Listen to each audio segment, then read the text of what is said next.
नमस्कार, मैं मौली साहू स्वागत करती हूं आपका हिंदी खबर एक्सप्रेस में। चलिए बढ़ते हैं आज की ताजा खबरों की ओर। कौशाम्बी जिले के मंझनपुर थाना पुलिस और एसटीएफ को बड़ी सफलता मिली। आरओ परीक्षा पेपर लीक मामले में फरार चल रहे अमित सिंह को पुलिस ने गिरफ्तार कर लिया है।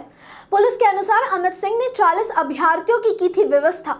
राजीव नयन मिश्रा से 15 लाख प्रति अभ्यर्थी देना तय हुआ था और पेपर से पहले एडवांस के रूप में अभ्यर्थियों से 2 लाख रुपए लिए गए थे। इससे पहले मंझनपुर पुलिस और एसटीएफ की संयुक्त टीम ने गैंग के अन्य सदस्यों को जेल भेज चुकी है। लिखा पढ़ी कर मंझनपुर पुलिस ने अमित को भी जेल भेज दिया। आपको बता दें कि 15 मार्च को पुलिस परीक्षा मामले में मंझनपुर थाना अध्यक्ष संतोष शर्मा और उनकी टीम ने अरुण कुमार और सौरभ शुक्ला को गिरफ्तार किया था। दोनों आरोपियों से पूछताछ में आरओ पेपर लीक में राजीव नयन मिश्रा का नाम आया। 2 अप्रैल को एसटीएफ ने राजीव नयन मिश्रा को गिरफ्तार कर लिया। उसने ही अमित का नाम बताया। इसके बाद एसटीएफ ने अमित सिंह को गिरफ्तार कर लिया। पूछताछ में अमित ने अपना जुर्म कबूल कर बताया कि 40 अभ्यर्थियों की व्यवस्था उसने की थी। एक अभ्यर्थी 15 लाख रुपए देने थे और 2 लाख एडवांस के रूप में देना था। राजीव नयन मिश्रा ने भी बताया कि उसने डॉक्टर शरद को पेपर 25 लाख में बेचा था। अमित सिंह ने पुलिस से बताया कि वो गोमती नगर में कॉमर्स की कोचिंग चलाता था। उसी दौरान दीपक दुबे बलिया के माध्यम से राजीव नयन से मुलाकात हुई थी। अमित ने 2020-21 का टीजीटी पेपर पढ़ाने का 20 लाख दिया था। उसके बाद कई पेपर में अमित कैंडिडेट उपलब्ध करा चुका है। सारे कैंडिडेट को राजीव नयन मिश्रा के अस्पताल प्रयागराज के नैनी में ले जाकर 2 घंटे पेपर पढ़ाया गया था। इसके बाद डॉक्टर शरद अपने वर्ना गाड़ी से पलासियो मॉल के पास आया था, पेपर पढ़ाया और अभ्यर्थियों को परीक्षा केंद्र तक पहुंचाया था। अमित सिंह इससे पहले भी जेल जा चुका है। गोंडा जनपद थाना कर्नलगंज पुलिस एवं एसओजी टीम की संयुक्त कार्रवाई में सराफे की दुकान में हुई लूट की घटना का सफल अनावरण। पुलिस मुठभेड़ में घटना में सम्मिलित एक शातिर लुटेरा घायल गिरफ्तार समेत कुल 4 शातिर बदमाश गिरफ्तार। बदमाशों के कब्जे से व निशानदेही पर लूट के 220 ग्राम आभूषण, 22 लाख रुपए नगद, लूट के रुपए से खरीदी गई एक्सयूवी कार, नया एप्पल मोबाइल फोन, कुल 48 लाख रुपए कीमत की लूट की संपत्ति बरामद व घटना में प्रयुक्त मोटरसाइकिल, हेलमेट, 4 अवैध तमंचा व कारतूस बरामद। घटना के सफल अनावरण व लूट का माल बरामद करने वाली पुलिस टीम को पुलिस अधीक्षक विनीत जायसवाल द्वारा 25,000 रुपए के नगद पुरस्कार से पुरस्कृत किया गया है। अवगत कराना है कि दिनांक 5 मार्च को वादी श्री विश्वनाथ शाह द्वारा थाना कर्नलगंज पर लिखित तहरीर के माध्यम से सूचना दी गई कि दिनांक 4 मार्च की रात्रि करीब 10 बजे जब बंदी के दिन वो अपनी दुकान पर बैठकर सर्राफे की एक हिसाब किताब कर रहे थे, उसी वक्त 2 अज्ञात बदमाशों द्वारा जो हेलमेट पहनकर आए थे, तमंचे के बल पर सोने व चांदी के आभूषण लूट लिए गए तथा 1,80,000 रुपये लेकर चले गए। इस सूचना पर तत्काल थाना कर्नलगंज पर सुसंगत धाराओं में अभियोग पंजीकृत किया गया। थाना कर्नलगंज पुलिस एवं उच्चाधिकारियों द्वारा तत्काल घटनास्थल का मौका मुआयना किया गया।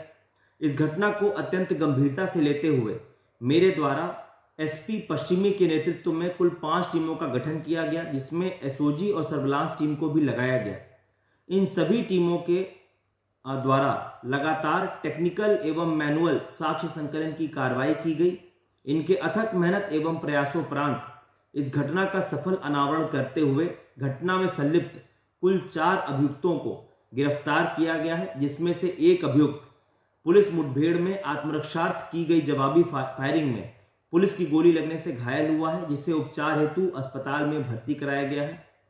इन अभियुक्तों के कब्जे व निशानदेही से इस घटना में प्रयुक्त काले रंग की स्प्लेंडर मोटरसाइकिल, जो बदमाश हैं उनके द्वारा पहने गए हेलमेट, कपड़े पुलिस ने बरामद किया है तथा घटना में प्रयुक्त अवैध तमंचा, जिंदा व खोखा कारतूस पुलिस ने इनके कब्जे से बरामद किया है।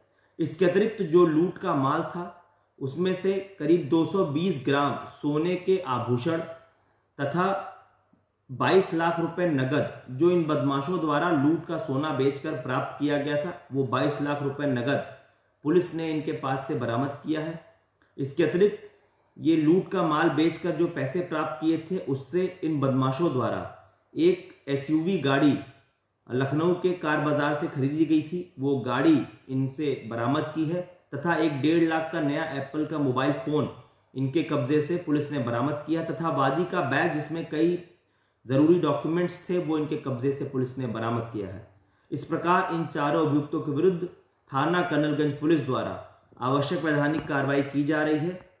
इन चारों में से 3 अभियुक्त राघवेंद्र पांडे, सत्येंद्र पांडे और सूरज पांडे, ये तीनों सगे भाई हैं और पूर्व में भी फिरौती हेतु अपहरण तथा अन्य चोरी आदि के मामलों में ये जेल जा चुके हैं। उत्तर प्रदेश के बलिया में पुलिस ने एटीएम कार्ड बदलकर ठगी करने वाले 2 लोगों को गिरफ्तार किया है। सूचना पर बलिया पुलिस ने एटीएम कार्ड बदलकर पैसे निकालने वाले गैंग का पर्दाफाश करते हुए 2 सदस्यों को गिरफ्तार किया है। एएसपी दुर्गा प्रसाद तिवारी का कहना है कि बलिया कोतवाली पुलिस को सूचना मिली थी कि एटीएम कार्ड बदलकर पैसा निकालने वाला गैंग कोतवाली क्षेत्र में ही सक्रिय है। इस पर कोतवाली पुलिस ने तत्परता दिखाते हुए गैंग के 2 सदस्यों को पकड़ लिया। उनके पास से 71 एटीएम कार्ड अलग अलग बैंक के मिले हैं। इसके अलावा 2 स्वाइप मशीन, 1 चिपनुमा डिवाइस, 2 मोबाइल फोन्स, 1 तमंचा, 2 कारतूस, 1 चाकू, ब्रेजा कार व 4 फर्जी नंबर प्लेट मिले हैं। पकड़े गए दोनों आरोपी बिहार के रहने वाले हैं। गैंग बिहार का है जो इस तरह की घटना करते रहते हैं। बलिया कोतवाली नगर की पुलिस को एक सूचना प्राप्त हुई मुखबिर के द्वारा कि एटीएम को बदल करके पैसा निकाल लेने वाला एक गिरोह इस समय कोतवाली में सक्रिय है और आया हुआ है। उक्त सूचना पर तत्काल कोतवाली की टीम उक्त गिरोह के गिरफ्तारी के लिए लगी हुई थी। इसी क्रम में यह महत्वपूर्ण सफलता प्राप्त हुई है। ऐसे गिरोह से जो कि एटीएम को बदल करके पैसा निकालते हैं, उसके 2 बड़े महत्वपूर्ण सदस्य पकड़े गए, जिनके पास से 71 अदद एटीएम कार्ड अलग अलग बैंक के मिले हैं, 2 अदद स्वाइप मशीन मिली हुई है, 1 अदद चिपनुमा डिवाइस मिली हुई है, 2 अदद मोबाइल, 1 अदद तमंचा 315 बोर और 2 जिंदा कारतूस, 1 अदद नाजायज चाकू, 5000 रुपये नगद, 1 ब्रेजा कार बिना नंबर की तथा 4 अदद नंबर प्लेट अलग अलग नंबर के फर्जी नंबर के मिले हैं। कूट रचित 3 आधार कार्ड बरामद हुए और 2 घटनाओं का इसमें अनावरण भी हुआ है। कोतवाली में पूर्व में ऐसी ही घटनाएं 2 हुई थी, उनका अनावरण हुआ है। उक्त जो दोनों अभियुक्त पकड़े गए हैं, ये दोनों हैं, एक है शंकर राय जो कि थाना रिविलगंज जनपद सारण बिहार का रहने वाला है और दूसरा सुनील शाह है जो थाना कांटी जिला मुजफ्फरपुर बिहार का रहने वाला है। इस तरह से ये बिहार के लोग हैं जो गैंग बना करके यहाँ आते थे और इस तरह की घटना करते हैं। इनसे पूछताछ से इन्होंने बताया है कि ये ऐसे एटीएम पर जहाँ थोड़ा भीड़ भाड़ रहती है या फिर ये ऐसे लोगों को टारगेट करते हैं जो थोड़ा वृद्ध हैं या महिलाएं हैं, उनको एटीएम से पैसा निकालने में मदद करने के नाम पर उनकी कंपनी का जिस बैंक का उनका एटीएम रहता है। पीलीभीत निवासी हाफिज नूर अहमद अजहरी ने उत्तर प्रदेश मदरसा एक्ट को लेकर सुप्रीम कोर्ट ने इलाहाबाद हाईकोर्ट के फैसले पर अंतरिम रोक लगा दी है। सुप्रीम कोर्ट ने कहा, हाईकोर्ट के मदरसा एक्ट के प्रावधानों को समझने में भूल की है। हाईकोर्ट का यह मानना है कि ये एक्ट धर्मनिरपेक्षता के सिद्धांत के खिलाफ है।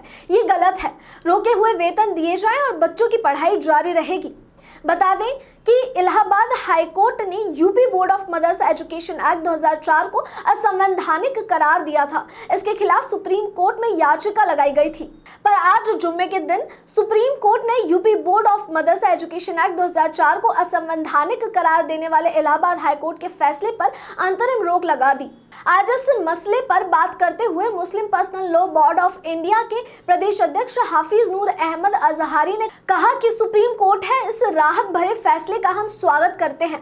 उन्होंने कहा कि यह दायमी नहीं है, यह अराजी है, मगर बड़ी राहत है। अब मदरसा एजुकेशन सोसाइटी के लोगों को इस मामले को हल्के में नहीं लेना चाहिए। मजबूत वकीलों के पैनल के जरिए इस पूरे मामले पर बहस करानी चाहिए। उन्होंने कहा कि हुकूमत चाहती है कि मदरसों में ताले लग जाएं और मुसलमान मजहबी तौर से अपाहिज हो जाए। उन्होंने कहा कि सुप्रीम कोर्ट के इस फैसले से इंसाफ की उम्मीदें जागी हैं। मदरसा शिक्षा का केंद्र है। मदारिस ने अरबी और उर्दू जैसी इंटरनेशनल जबानों का फारोग दिया है। अब मदरसों के जिम्मेदार हजरत को इस अहम मसले पर कोई कोताही नहीं बरतनी चाहिए। देश की सबसे बड़ी अदालत, देश का सबसे बड़ा इंसाफ का दरवाज़ा, जिसे हम सुप्रीम कोर्ट कहते हैं, माननीय सुप्रीम कोर्ट ने 22 तारीख को आए हाई कोर्ट इलाहाबाद के मदरसों के ताल्लुक से जो फैसला आया है उसको रद्द किया है। उन्होंने उस फैसले पर रोक लगाई है, स्टे दिया है। मदरसा संचालकों और मदरसे में पढ़ने वाले तमाम तलबों तालिबात के मुस्तकबिल का ख्याल रखा है। इसलिए हम माननीय सुप्रीम कोर्ट का इस्तकबाल करते हैं, इस फैसले का स्वागत करते हैं। और मैंने पहले ही कहा था, देश के सबसे बड़ी अदालत है और वहाँ से हमें इंसाफ मिलेगा। देश की सबसे बड़े दरबार का जब हमने दरवाज़ा खटखटाया है तो हम वहाँ मायूस होकर नहीं आएंगे, और हम वहाँ मायूस होकर नहीं आए। इसलिए हमें फ़ख्र है कि हमारे देश में अदालतों के जो तरीक़े हैं वो आज भी इंसाफ पर मबनी है। दूसरी बात, हमने मदरसा संचालकों की जो तहरीकें तंजीमें हैं, जो उनके सदर हजरात हैं, जो प्रदेश और देश लेवल पर काम करते हैं, उनसे बातचीत में कहा था कि आपने अपना पक्ष सही से रख नहीं पाया, आपके वकील कमज़ोर थे, आपने अब सुप्रीम कोर्ट में अब जो फैसला जो आया है, आपने अच्छे से अपना पक्ष रखा है, सुप्रीम कोर्ट ने समझा है, सुना है, तो उन्होंने फैसला दिया है। तो ऐसे ही अगर पहले ध्यान दे दिया होता, बड़े बड़े मदरसे, बड़े बड़े इस्लामिक अरबी कॉलेज चल रहे हैं जो मदरसा बोर्ड से मान्यता लिए हुए हैं, मैं उनसे अपील करूंगा, गुजारिश करूंगा कि आप इस पर ध्यान दें। और ये भी फैसला जो माननीय सुप्रीम कोर्ट ने दिया है ये भी आर्जी है, दायमी नहीं है। तो इसको दायमी तरीके से आप इसको कैसे मजबूती देंगे, इस पर आपको सर जोड़कर बैठना पड़ेगा, क्योंकि ये मिल्लत के मुस्तकबिल का मामला है, मिल्लत की फलाह का मसला है। ये कोई किसी व्यक्ति या किसी आम शख्स का मामला नहीं है, ये पूरी आवाम से जुड़ा हुआ मामला है। मदरसों को जिस तरह से बदनाम किया जा रहा है उसकी बहुत सारी वजह है। कहीं ना कहीं हम लोग भी दिखाने में कमज़ोर साबित हो रहे हैं, जबकि मदरसों से पढ़े हुए बच्चे अमेरिका में पढ़ रहे हैं, मदरसों से फारूक तहसील लोग जामे अजहर मिस्र में पढ़ रहे हैं, दमिश्क में पढ़ रहे हैं, लेकिन हम लोग ये बात मनवाने से भी कासिर हैं। हमें चाहिए कि मदरसों को हाईटेक करें, मदरसों को हम लोग मदरसों को मजबूत करें। और ये फिर कह रहा हूँ, उत्तर प्रदेश सरकार से भी, केंद्र की सरकार से भी, और माननीय हाई कोर्ट और सुप्रीम कोर्ट से भी, कि मदरसों में जो पैसा जो दीन के लिए जो तालीम दी जाती है, धार्मिक तालीम दी जाती है, वो सरकारी पैसा वहाँ पर नहीं खर्च होता है साहब। आप उसकी चाहो तो जांच भी करवा सकते हैं। आज की खबरों में बस इतना ही। देखते रहिए हिंदी खबर एक्सप्रेस। धन्यवाद।